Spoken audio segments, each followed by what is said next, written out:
cara kamu 4 tambah 2 itu nggak bener cara kamu, udah stop aja di situ. Artinya ada peran lain ya yang membentuk person daripada anggota suatu OKP ya.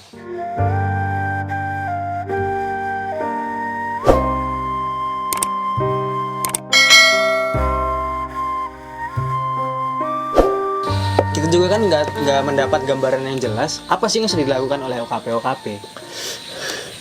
Kan ada bahasanya berhasil atau tidak itu. Berhasil atau tidak ya. Masa iya bang? Ya bener sih bang. Kan iya. Ada gambaran berhasil atau tidaknya. Iya. Masa iya setiap percobaan dia gagal terus? Iya. Untuk mencapai keberhasilan itu banyak cobaannya. Dan juga belum tentu yang belum berhasil itu nggak pakai 1001 cara untuk berhasil itu. Bisa jadi 1001 cara mereka berhasil, bisa jadi 1001 cara dia belum berhasil. Dia belum berhasil. Oke. Nah, karena memang kuncinya di situ ada yang namanya konflik. Konflik. Adanya konflik. Kenapa saya bilang gini? Yang dibilang dia berhasil, artinya dia sudah menjalani konflik itu, belajar dari konflik itu, dan dewasa kan karena konflik itu. Person dari organisasi yang menurut saya orang-orang yang berhasil itu dia bisa untuk menghadapi konflik itu, tidak kabur dari konflik itu, dan belajar banyak terkait apa masalahnya dan apa penyelesaiannya. Itu yang dikatakan person yang berhasil dalam suatu organisasi.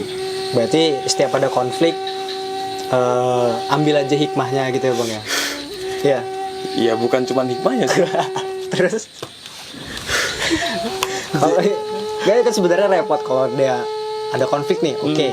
Kita ambil cuma hikmahnya dong. Konfliknya gak selesai dong. Artinya gini yang saya bilang tadi, menyelesaikan konflik itu, walaupun kita menyelesaikan konflik A, lanjut ke B, ke C maupun ke Z, karena setiap apapun hal yang kita ambil itu pasti ada masalahnya, ada problemnya. Iya, problemnya kan antara baik dan buruk. Antara kubu kiri dan kubu kanan.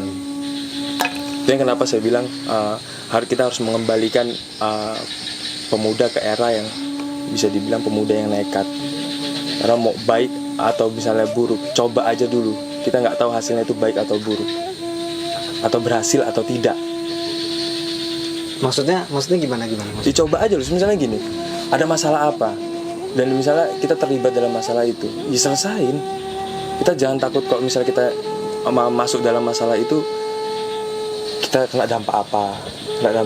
Iya, mau kita ikut atau tidak, itu pasti kita kena dampak.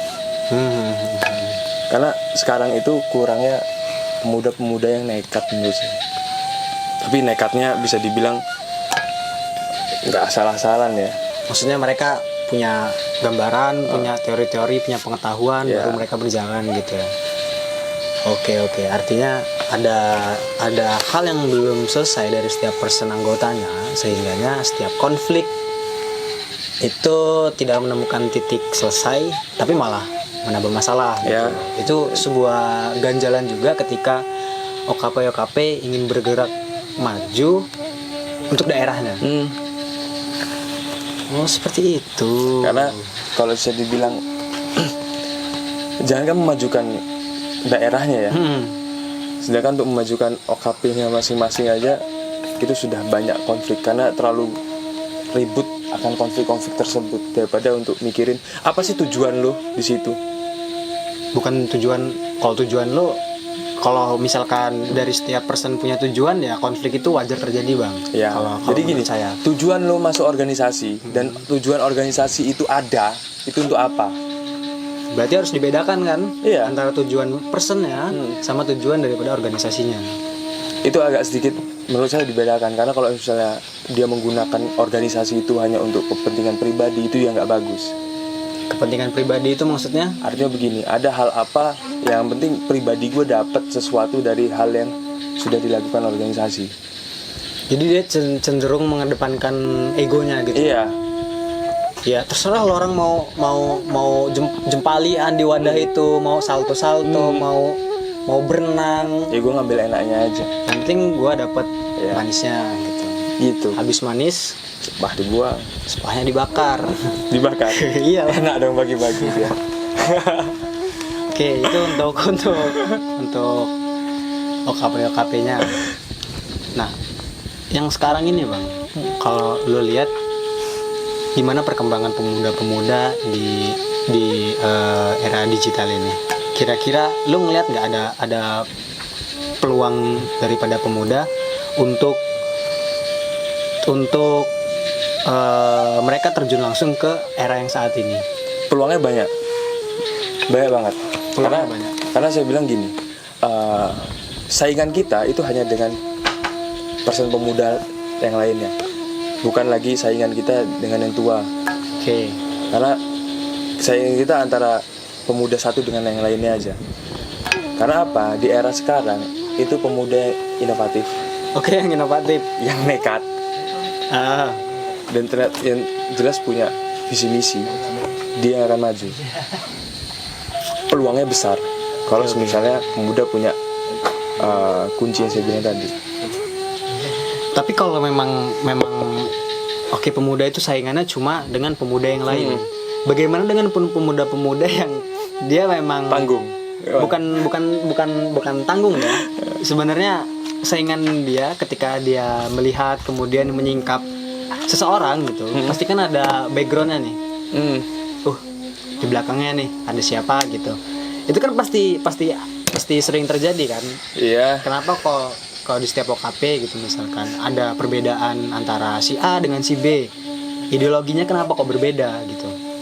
Ya kan, padahal mereka ada di satu ideologi kan. Kenapa kok berbeda? Ternyata setelah dilihat ada yang lain, ya kan? Jadi saya kurang sepakat kalau misalkan saingan pemuda itu ya cuma pemuda yang lain. Kelompok satu dengan kelompok yang lain. Nah, gitu itu maksudnya. Karena Itu maksudnya. namanya tujuan itu nggak cuma tujuan organisasi itu loh. Ada yang tujuan, misalnya saya sama kamu punya tujuan yang sama, kita ketemu di satu organisasi. Artinya pas tujuan kita sama dengan tujuan, misalnya kita A sama B, C sama D punya tujuan yang sama. Kita A sama B ternyata benturan tujuannya karena kita satu wadah. Itu bisa jadi. Karena yang saya bilang tadi, terlalu banyak berkutat di konflik-konflik internal. Padahal kalau misalkan menurut penalaran saya Bang, ketika suatu organisasi itu sudah maju atau tujuannya organisasi itu berjalannya searah lah dengan tujuannya gitu, tepat di jalan menuju tujuannya itu. Saya pikir ya konflik-konflik kayak gini bakalan minim. Dan pemajuan daerah itu ya cuma pemajuan daerah gampang. Ayo kumpul, kita bareng-bareng ngobrol. Ini kayak mana? Gini. Oke, sepakat, maju jalan. Idealisnya, enaknya begitu. Idealnya kan seperti itu sebenarnya kan. Idealnya begitu. Saya juga keinginannya begitu dan menjalani itu. Cuman terkadang yang saya bilang ada hambatan-hambatan. Oke, hambatan. Hambatan-hambatannya. Peluang kita besar. 60%. Tapi Itu maksudnya peluang apa? Ya peluang untuk kita jalanin era sekarang ya, ataupun di organisasi manapun, di pemuda, di Karang Taruna dan lain-lain. Ya. Itu 60%. 40%-nya itu masih di kaum-kaum yang sudah tua. Jadi tetap ada. untuk persentase kemungkinan siapa yang menjalankan sebuah program untuk pemajuan daerahnya, itu persentase pemudanya lebih besar. Lebih besar Persentase orang ya, tuanya. artinya saingan kita dengan pemuda maksud saya tadi, artinya kita persentase lebih besar, 60% lah menurut saya pribadi. Oke. Tadi kita sudah bahas soal OKP, kemudian sudah bahas soal pemuda, soal persen pemudanya, ya kan? Kita juga udah bahas soal sebuah kemungkinan pemuda itu lebih berperan di era yang sekarang ini, ya kan? Nah, kalau Bang Bangkit ngelihat sendiri sekarang ini, kan kita sudah masuk ke era yang tadi dibilang sama Bang Bangkit, era digital lah ya. semua hal itu hampir semuanya itu ada di dunia yang digital itu. Katakanlah aplikasi-aplikasi penghibur.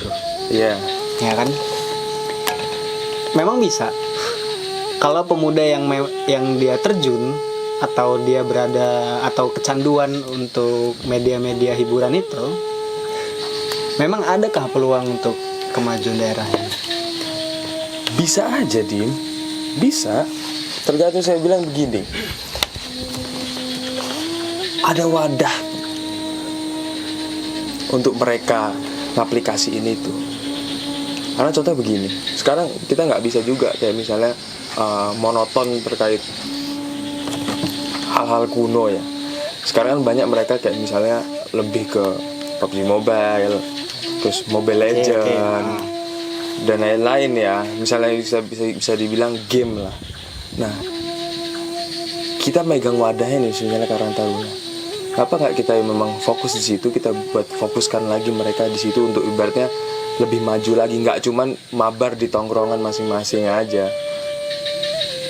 tapi bisa lebih maju. Sebenarnya peluang itu ada dari hal negatif. Misalnya kita bilang gini, dengan HP atau Mobile Legends jarang komunikasi sama yang lain-lainnya, tapi bisa aja jadi peluang hebat kalau misalnya ada yang nangkep peluang itu. Karena banyak hal-hal yang memang cara untuk menyatukan itu dia. Banyak sebenarnya, nggak cuman ibaratnya cara menyatukan misalnya dari untuk memajukan daerah ya. Karena memang banyak OKP. Nah, dari OKP itu kan bisa berhimpun jadi satu wadah lagi. Sebenarnya untuk menyatukan wadah ya wadah lagi. Gitu. Menyatukan piring-piring ada di rak piring toh. Ya. Nah, karena memang ada organisasi yang memang menampung OKP tersebut. Ibaratnya untuk fokusnya, jangan berkutat di OKP itu aja. Implementasikan ilmu kamu di A, B, C, D, dan lain-lain di satu wadah. Maksudnya wadah besar yang menampung wadah-wadah kecil gitu. Itu apa itu, Bang? Kok di kota metro ini untuk OKP ya, itu ada kayak KNPI. Oke, KNPI. Yang lain? Kalau misalnya pemuda-pemuda di luar OKP itu, misalnya itu ada Karang Taruna. Karang Taruna. Dan hal yang lain-lain lah. Karena kalau saya lihat untuk penggabungan OKP itu ada di KNPI. Kalau sebenarnya organisasi-organisasi yang tidak kuliah maupun apapun ya itu ada di Karang Taruna. Atau banyak sebenarnya, nggak cuma OKP aja. Atau misalnya wadah dari situ ada komunitas-komunitas yang mendukung di kota metro. Karena jujur sebenarnya track OKP itu malah kurang tren daripada komunitas-komunitas yang ada sekarang. Malah komunitas-komunitas itu lebih maju. Nggak semua OKP tapi kan? Nggak semua. Cuma kalau memang dilihat ya komunitas itu lebih maju. Maksudnya gimana lebih majunya, Bang? Karena mereka lebih banyak menggunakan event-event pembelajaran, terus habis itu edukasi yang berdampak baik juga. Mereka lebih fokusnya nggak komunitas itu nggak yang penting komunitas gua bahagia, naik daun atau gimana. Tapi apa yang mereka kerjakan itu dampaknya untuk sekitar itu ada. Kalau misalnya saya perhatikan di media sosial dan lain-lain ya, karena dampak mereka itu yang penting dapat di masyarakat.